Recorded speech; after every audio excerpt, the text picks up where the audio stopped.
देश भर में कोरोना संक्रमितों का आंकड़ा दिन पर दिन बढ़ता जा रहा है, लेकिन इस समय देश में राजस्थान का भीलवाड़ा अब देश का रोल मॉडल बन गया है।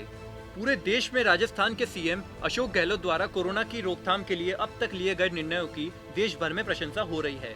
मंगलवार एआईसीसी द्वारा आयोजित ऑनलाइन पत्रकार वार्ता में अशोक गहलोत ने किन किन बातों का जिक्र किया और राजस्थान में लॉकडाउन को बढ़ाने के बारे में क्या कहा, देखे पॉलिटॉक्स की इस खास रिपोर्ट में। ये है टॉक्स न्यूज नेटवर्क और आप देख रहे हैं पॉलिटॉक्स, राजनीति का कच्चा चिट्ठा। राजस्थान में 2 मार्च को पहला कोरोना पॉजिटिव केस आने के बाद से मुख्यमंत्री अशोक गहलोत कोरोना संक्रमण के रोकथाम के प्रति बेहद सजग और संवेदनशील है। सीएम गहलोत ने कोरोना को गंभीरता से लेते हुए देश में सबसे पहले राजस्थान को लॉकडाउन करने का निर्णय लिया था।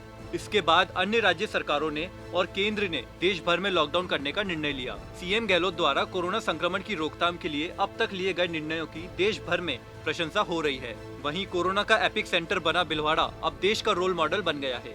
कोरोना की रोकथाम के लिए भीलवाड़ा में गहलोत सरकार द्वारा उठाए गए कदमों को देश भर में सराहा जा रहा है। देश भर में तेजी से बढ़ रहे कोरोना संक्रमण के बीच एआईसीसी द्वारा मंगलवार को ऑनलाइन पत्रकार वार्ता आयोजित की गई। इस पत्रकार वार्ता में मुख्यमंत्री अशोक गहलोत वीडियो कॉन्फ्रेंसिंग के जरिए पत्रकारों से रूबरू हुए।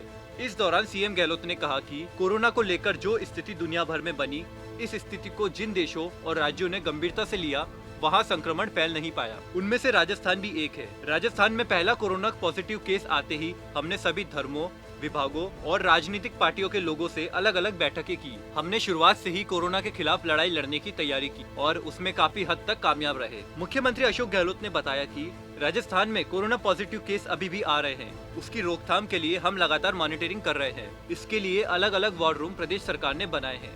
प्रदेश में अब तक 5 करोड़ लोगों की स्क्रीनिंग की जा चुकी है। वहीं 15,000 लोगों का कोरोना टेस्ट किया जा चुका है, जो कि केरल के बाद देश में सबसे अधिक है। प्रदेश के विभिन्न जिलों में 1 लाख बेड अब तक क्वारंटाइन के लिए चिन्हित कर लिए गए हैं। सीएम गहलोत ने बताया कि प्रदेश में 18 मार्च को ही धारा 144 लगा दी गई थी, ताकि 20 से ज्यादा लोग एक जगह इकट्ठे नहीं हो पाए। प्रदेश के सभी धर्म गुरुओं से आग्रह किया कि अपने अनुयायियों से आग्रह करें कि लोग एक जगह इकट्ठा नहीं हो। इसको सभी ने माना। सभी संभाग मुख्यालय पर प्रदेश में कोरोना की जांच की जा रही है। प्रदेश की सभी पार्टियों के जन प्रतिनिधियों से मैंने मौजूदा हालातों को लेकर बात की। सभी ने सरकार के द्वारा किए जा रहे प्रयासों की प्रशंसा की। प्रदेश में सभी लोग मिलकर कोरोना के खिलाफ काम कर रहे हैं।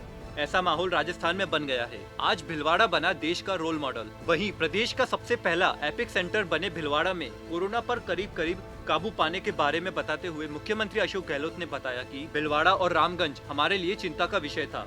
आज भीलवाड़ा की देश भर में लोग प्रशंसा कर रहे हैं। भीलवाड़ा में हमने कोई घर को नहीं छोड़ा। वहाँ करीब 3,000 लोगों की चिकित्सकीय टीम बनाकर हम 32 लाख लोगों तक पहुँचे। भीलवाड़ा में 27 लोग पॉजिटिव हुए, जिनमें से 2 लोगों की मौत हो गई, जो कि हमारे लिए चिंता का विषय था। भीलवाड़ा में 19 मार्च को ही कर्फ्यू लगा दिया गया और पूरे जिले की सीमा सील कर दी गई। भीलवाड़ा के विभिन्न अस्पतालों, होटलों और हॉस्टल को क्वारंटाइन सेंटर में तब्दील कर दिया गया। भीलवाड़ा में आज भी लोग कड़ी निगरानी में घर घर में आइसोलेट किए गए हैं। सीएम गहलोत ने आगे कहा कि लॉकडाउन के दौरान कोई भी भूखा नहीं सोए।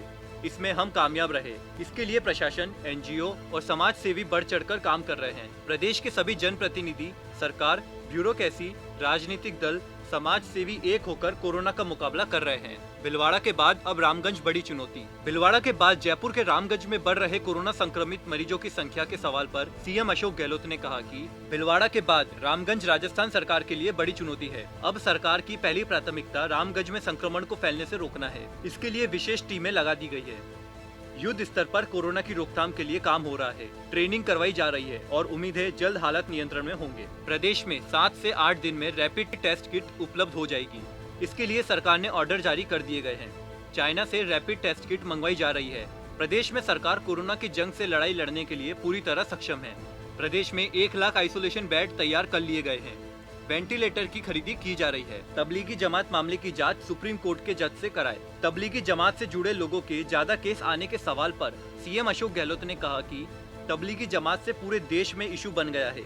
यह बहुत ही सीरियस मामला है। गलती किसी की रही है। इनमें यह भी देखना पड़ेगा कि एक तरफ कोरोना के लिए सभी धर्मों के लोग मिलकर लड़ाई लड़ रहे हैं, इसी बीच में किसी ने गलती की है तो उसे सजा मिलनी चाहिए और मुकदमे दर्ज होने चाहिए। अगर इस तरह का आयोजन हो रहा है तो उसमें सख्ती से पेश आना चाहिए था। इस पूरे मामले की सुप्रीम कोर्ट के किसी रिटायर्ड जज या सिटिंग जज से जांच होनी चाहिए। पूरे मामले की सच्चाई देश के सामने आनी चाहिए। राजस्थान में एक साथ खत्म नहीं होगा लॉकडाउन। 14 अप्रैल के बाद लॉकडाउन को खत्म करने के पत्रकारों के सवाल पर जवाब देते हुए मुख्यमंत्री गहलोत ने कहा कि केंद्र सरकार क्या रुख अपनाती है यह 14 तारीख को पता चलेगा। केंद्र और राज्य सरकारें मिलकर नीति बना रही है। लॉकडाउन खत्म करने के लिए यह भी देखना पड़ेगा कि कौन से राज्य में कितने कोरोना पॉजिटिव केस है। राजस्थान में 40 जगह कर्फ्यू लगाया हुआ है। सभी राज्यों की स्थिति अलग अलग है।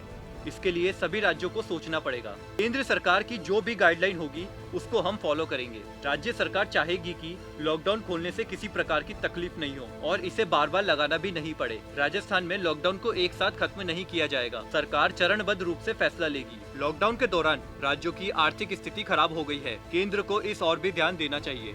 राज्यों की बिगड़ती अर्थव्यवस्था पर केंद्र को ध्यान देना होगा। प्रधानमंत्री नरेंद्र मोदी को लिखे गए पत्र के सवाल पर सीएम अशोक गहलोत ने बताया कि लॉकडाउन से पहले राज्य सरकारों की हालत खराब थी। केंद्र से जीएसटी का पैसा पहले ही नहीं मिल पा रहा था और वर्तमान में जब सड़कें सूनी हैं, बाजार बंद है, फैक्ट्रियां बंद है तो राजस्व आना बंद हो गया है। ऐसे में केंद्र को राज्य की आर्थिक स्थिति की तरफ ध्यान देना चाहिए। मैंने पीएम मोदी को 2 बार चिट्ठी लिखकर 1 लाख करोड़ के पैकेज की मांग की है। वर्तमान में 600 करोड़ रुपए मिले हैं, उसमें से काम चलाया जा रहा है, लेकिन केंद्र सरकार को इस दिशा में जल्द बड़ा कदम उठाना चाहिए। पॉलिटॉक्स ब्यूरो, जयपुर। ये है टॉक्स न्यूज नेटवर्क और आप देख रहे हैं पॉलिटॉक्स, राजनीति का कच्चा चिट्ठा।